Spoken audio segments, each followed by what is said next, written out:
Hello guys, welcome back to our channel, and ang ating video topic for today is itong ating coin changer. So isa rin to sa nire-request sa atin ng coin changer na ang ginagawa niya is kapag nag-i-insert tayo ng coin dito, halimbawa buo 5 pesos, 10 pesos and 20 pesos, babaryahan niya ng 1 peso coin.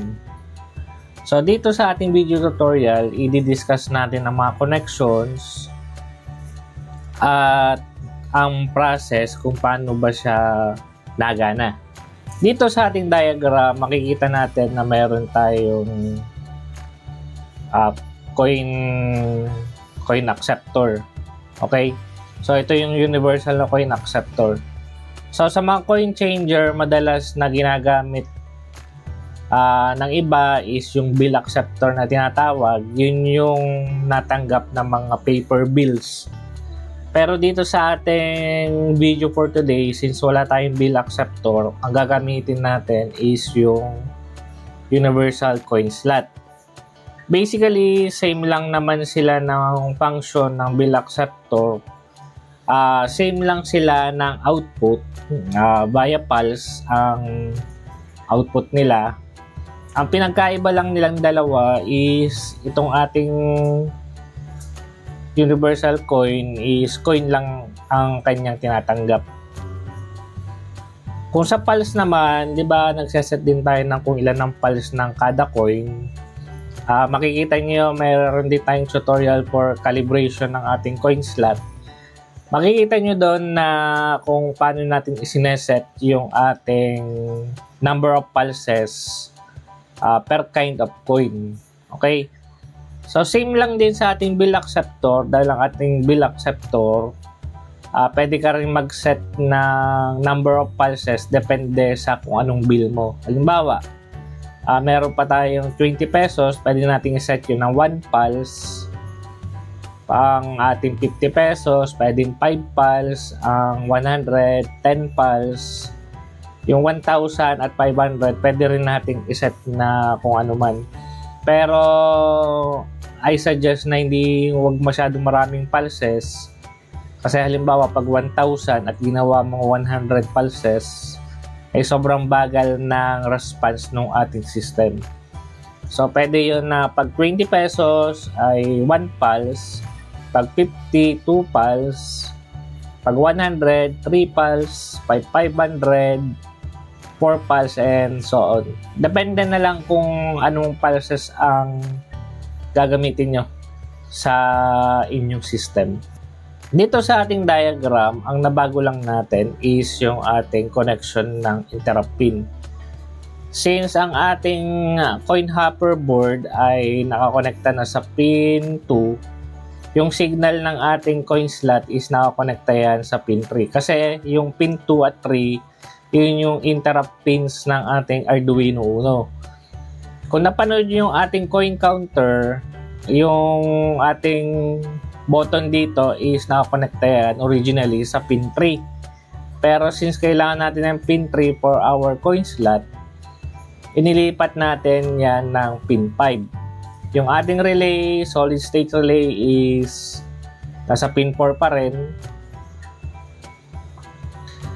And naglagay tayo dito ng mga ceramic capacitor para ma-minimize yung mga ghost credits natin. Yung credits na dagdag sa credits pero hindi naman siya dapat nadagdag. Okay? Ang isa ko pang suggest dito is gamitan nyo ng mas malaking power supply, yung current niya. Pero dito sa aking setup is ang gamit ko dito is 12 volts 2 amps. Medyo nakaka-affect din daw yon sa pagkakaroon ng ghost credits pag masyadong mababa. Kaya ang suggest ng iba ay taasan ng konti yung mga 12 volts 5 amps ang ating gamitin kung afford nyo naman. Kasi kung less na ghost credits, mas accurate yung ating system. Since napaliwanag ko na to sa ating recent video, na coin counter, hindi ko na masyadong didiscussin itong mga connection niya. Pwedeng panoorin nyo na rin lang yung video natin about dun sa coin counter. Ay halos same lang naman sila ng paliwanag. So, ang nangyari lang dito is nadagdagan tayo ng coin slot dito at naglipat tayo ng ibang pin. So, dito naman sa ating code is halos yun pa rin. Nagbago lang tayo ng pin ng ating button. SSR yun pa rin. Coin count nandiyan na ulit. Ito kasi yung kapag naghuhulog tayo ng coin, dun mag-additional yung ating ito yung variable na nag-handle dun. So pin mode 2 at 3, ito yung sa mga interrupt pins ng ating system. Yung interrupt pins kasi once na may ma-detect siyang pulse, papasok siya dito sa halimbawa itong attach interrupt 0. Ang ating interrupt 0 kasi natin is pin 2. And then, ang interrupt 1 natin is pin 3. Ngayon, kapag may na-detect na pulse ang interrupt 0 natin, which is pin 2, pupunta siya sa coin dispense. Nandito sa baba, yun yung magma-minus ng coin count. Ibig sabihin, na-dispense na nung hopper yung kung ilan man yung dumaan dito. Ngayon, kapag sa coin inserted naman, ito yung ating interrupt pin ng ating coin acceptor, yung universal coin acceptor natin. So kapag naghulog tayo ng coins, mag-plus lang yan na kung ilang pulses ang ibigay ng ating universal coin slot. Okay? So simple lang din ang ating dinidisplay sa ating LCD. Basic coin changer. So, basic lang to. And then, sinisiro natin yung coin count after ng 2 seconds para to make sure na pagkabukas ng system ay 0 yung credits na nakikita. Okay? And then, itong ating status, standby yan kapag hindi ginagamit. And then, changing yan kapag nagdi-dispense na tayo ng coin para mapabaryahan yung coins natin. And then, ito lang mga digital read button. Pag na-detect niya, pag pinindot natin yung button at yung ating SSR is naka-off at ang ating coin count is greater than 1, saka lang natin mapipindot itong button na to para mapagana yung ating coin hopper. Okay. So, itong ating system ngayon, pwede nating i-manual na off. Kapag kahit hindi pa tapos yung hopper, ay pwede nating i-off yung system natin. And also, pwede siyang ma-automatic na mamatay yung coin hopper natin pag na-dispense na lahat ng coins na credits nung galing sa ating universal coin slot. Okay, so yun lang yung ating code.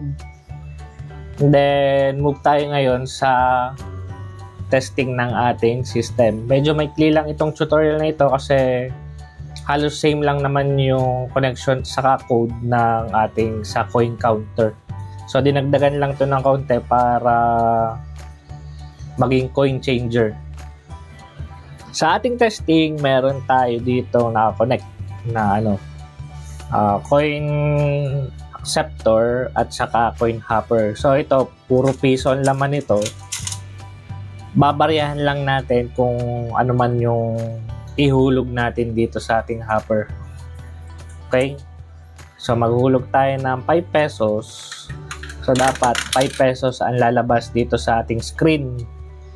Ngayon, kapag pinindot natin itong button na to, itong button, kailangan 5 pesos ang lumabas sa kanya. So, ito ay meron pa to. Balik natin ang coins. And then, press natin to. Yan. automatic siya nag-o-off pag yung credits natin ay nag-back to 0. So, tingnan natin kung 5 piso. Yan. So, 5 piso siya. So, tama yung nadidispense ng ating coin hopper. Halimbawa, 10 piso.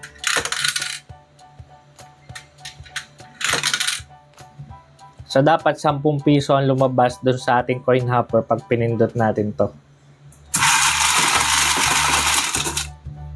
Okay.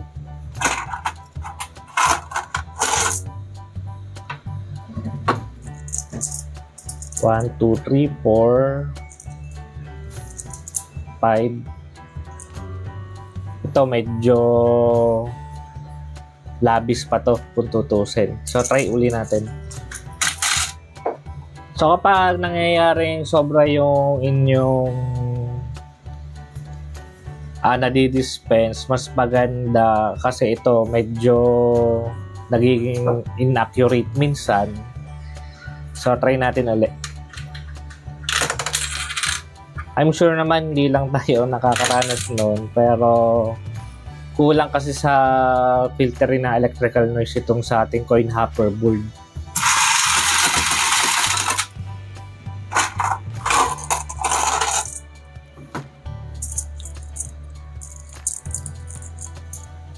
So, ito, tama na to. 10 piso. So, try pa natin ng isa pa.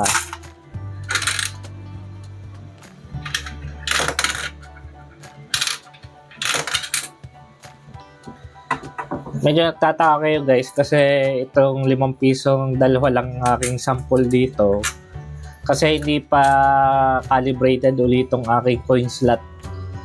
So, meron din naman tayong video for calibration ng ating coin slot. Pwede nyo i-check dito sa playlist sa end ng ating video at kung paano linisin itong coin slot. For reference din natin.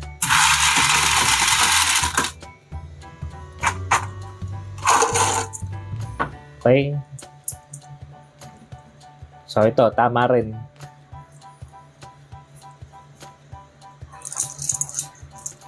So yun, ganun lang basically ang ating coin changer.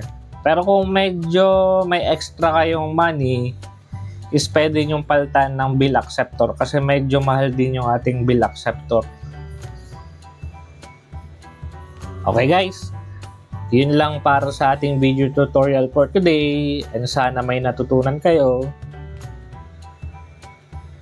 And if you like the video, please like and subscribe sa ating channel kasi yun ay malaking support na rin para sa amin na nagagawa ng mga tutorial na electronics.